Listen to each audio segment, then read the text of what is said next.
leaks, and I heard a leak under the dash. So if we take a look, our sprayed some soapy water, and our low pressure switch is leaking. So I'm about to order one of those, and we'll replace it. And I'm gonna check around for more leaks, and eventually we'll, I guess, get all the leaks fixed. The other switch is on the other side, like for the brake light switch, and I'm not sure what the other one does. There's two of them. There's, I don't know, maybe one has to do with whatever this anti-lock system is, but those aren't leaking. That low pressure switch seems to be the only one that's leaking. So I moved the truck, and I need to go move it back, but I'm gonna try to get a part number off of it, and I'll order a replacement. So I pulled both those regulators off, and looking at the air line, that goes up to the PTO, not the PTO, but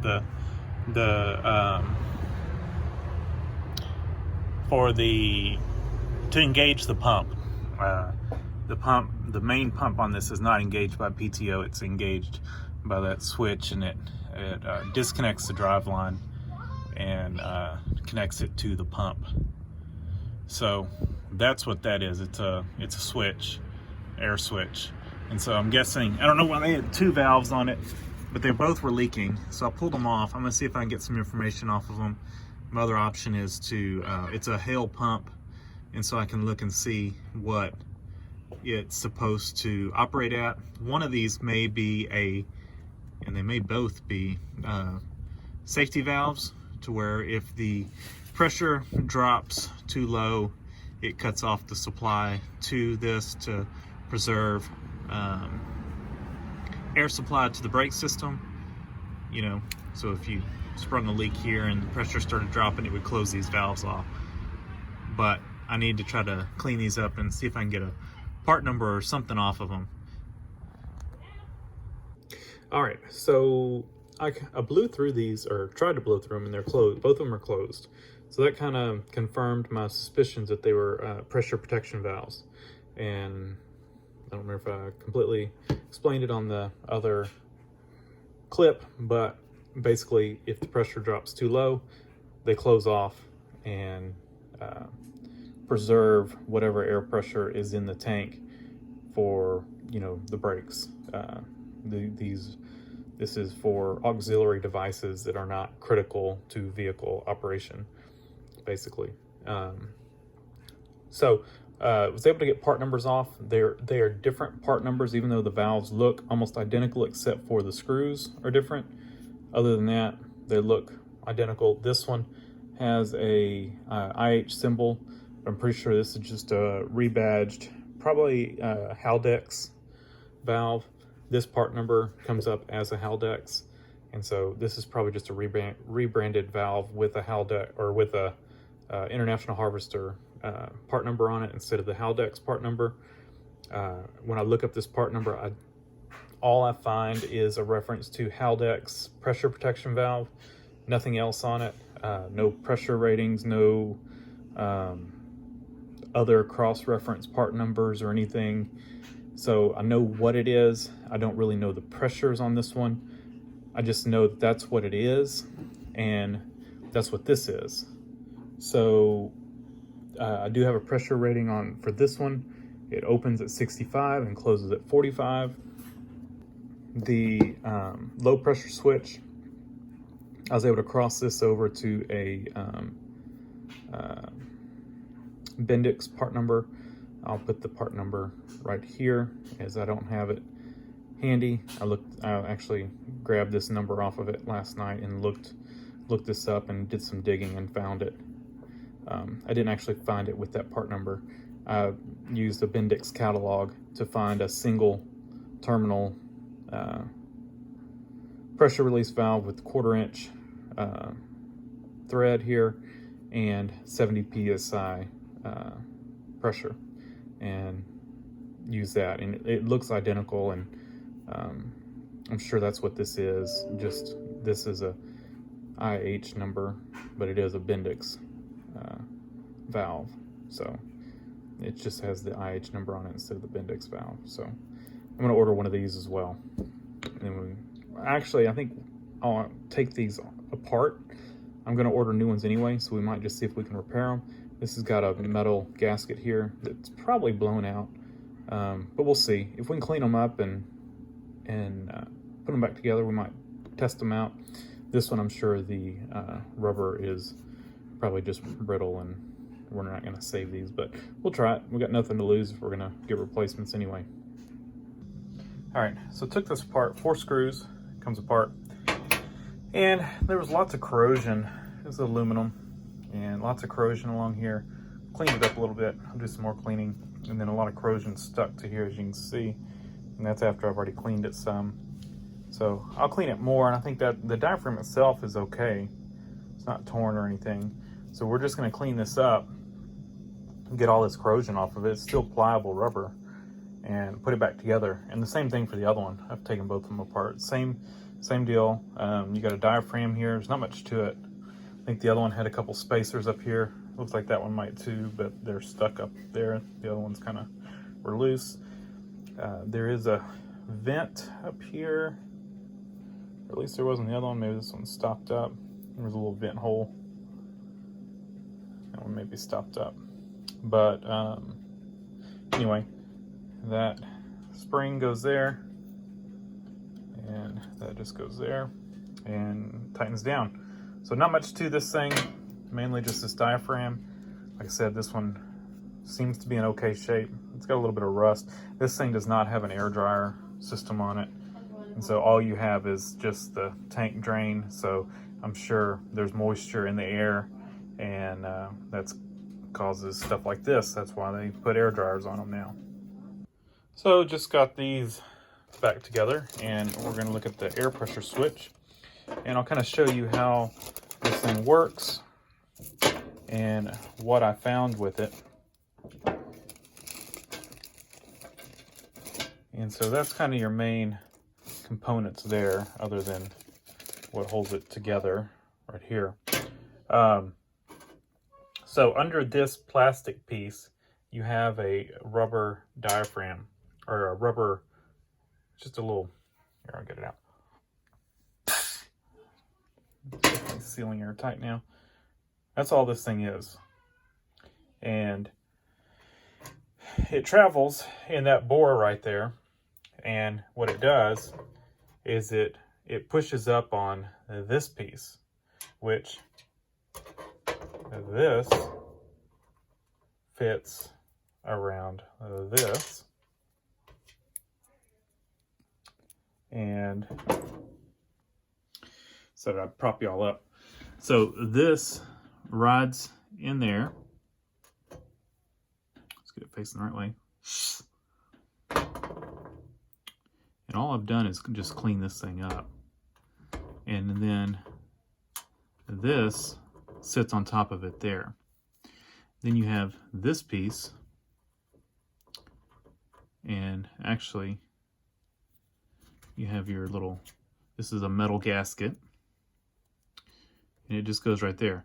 Now this does not, there should not be any air pressure on this side, and as you can see, it's got a little hole to let air pressure out if air pressure does get by. Then you've got this. Now this, so what happens here, this piece here, this metal piece, does not move. It gets sandwiched in there by the, yeah, it just gets sandwiched in there. There's a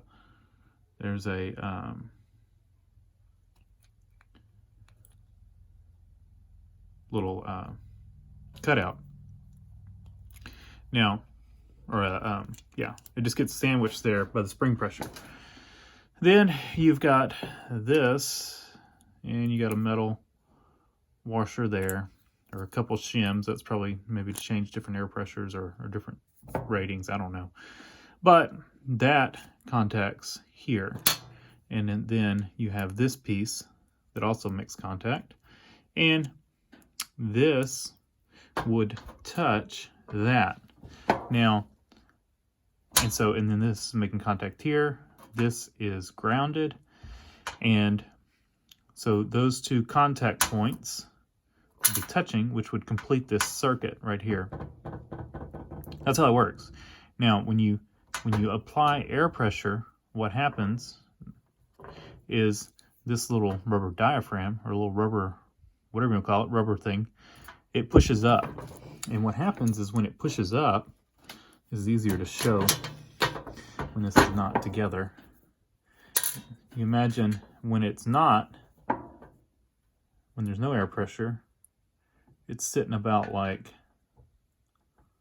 that, making contact. When you put air pressure to it, this pushes out. That plastic piece pushes up. This piece stays where it is. Now they're no longer making contact. Air pressure goes down, this piece goes back, and then those make contact. So that's it. It's pretty simple. See, you can see this piece, it sits in kind of a cutaway in this plastic housing, so it does not move. This stays permanently right there. This is what does the work, and it pushes this piece away when there's air pressure, and then it comes back and makes contact when there's not. So if these contacts are bad, if you pull one of these apart and your contacts are burned up or whatever, there's contacts on both sides. Only one side actually gets used. So you could actually flip these over and have another set of contacts. So what I found when I tore this apart is more corrosion from water. And this bore just had a bunch of trash and corrosion in it. And so I just took a rag or a paper towel and just kind of cleaned it up. I'll do a little bit more cleaning, and then I'm going to put some silicone grease on this diaphragm. It actually is still real pliable. I think I can, put all this back together and it's going to work just fine.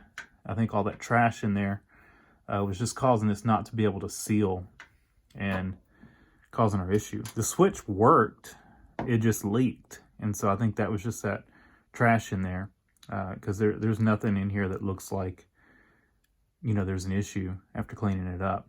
So that's what I'm going to do. Clean this up, put a little silicone grease on there just to kind of lube that up and put it all back together. And all back together. So we'll go put these all back on and see if we still have air leaks. I'm fairly optimistic. Got all of our repaired stuff basically just cleaned up and put back together. Cleaned up the corrosion on it and put it back together. I think hopefully they won't leak. And then we've got two new drains to put in. So I'm gonna go put all this in real quick, and then we'll crank it up and we'll check for air leaks and see if we have fixed these. And yeah, I don't know if you can see up in there, but the inside of the tank looks decent, but the threads, that other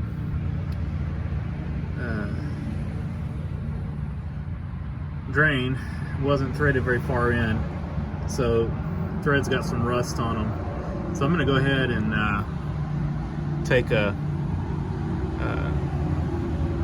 1/4 inch NPT tap and clean up those threads, and then we'll put the new one in. I've already got the new one in right there, so we'll get the other new one in right there, and we can crank it up and see if we've created any new air leaks.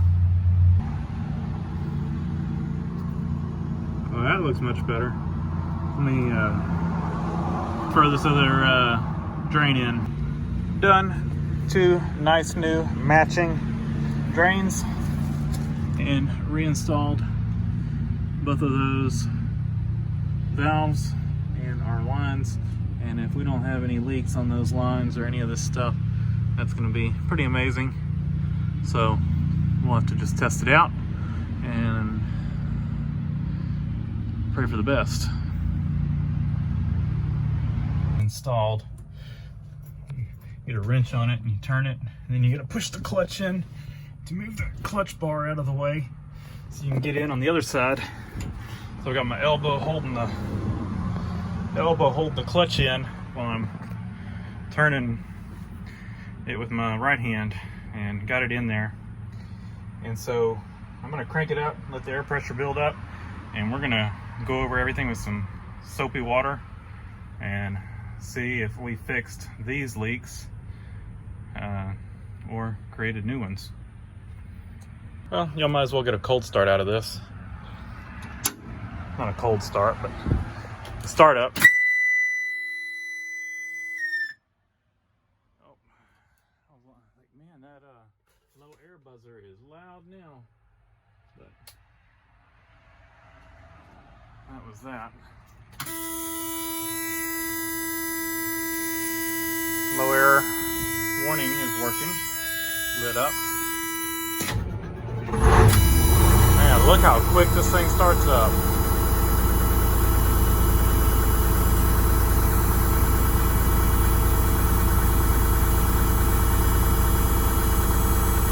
Alright, we'll let it build up some air pressure. Alright, we've built up 60-something pounds. I've sprayed down everything, and that's just from that's not, those bubbles there are not from leaks, it's just a soapy spray. We would see much bigger bubbles if it was actually leaking. We've got no leaks. So that's great, that one's fixed. Let's check underneath. No leak there. No leak there. No leak.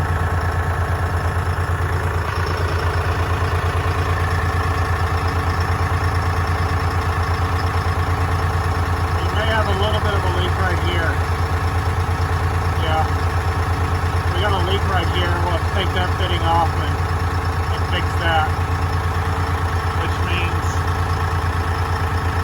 there's no leak there. You can see I wiped this one away and it bubbles back up. A very slow leak there, but no leaks here. We've sealed that. No leaks there. I was afraid we were going to have a leak right there or somewhere along here, but we don't. And that's sealed up as well. No leak there.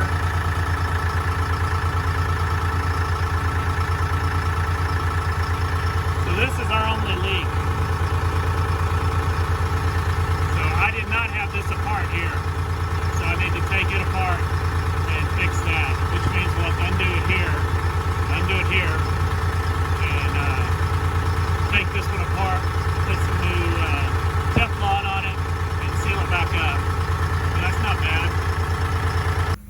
Took it for a drive. I hear an air leak. Our valve's leaking. So it's sealed for a little while, but it's leaking again. So I feel it leaking up the side. So we're gonna have to get one of those. Magic of eBay. Well, not magic, but got a brand new valve, same specs. It's just a Bendix, and I think the other one technically is a Bendix, but I think it had a, I remember I had an international harvester part number on it, but same valve from what I can tell. And I'm gonna go ahead and put this in real quick, and I don't think I'm gonna video that. It's hard to get in there, and that should stop this air leak. Old one, and the new one is installed. That should fix our air leak. that's it. I'll check it for leaks. Just wanted to add this on the end to tell y'all that our little repair didn't last. So we got a new switch in there. Thanks for watching.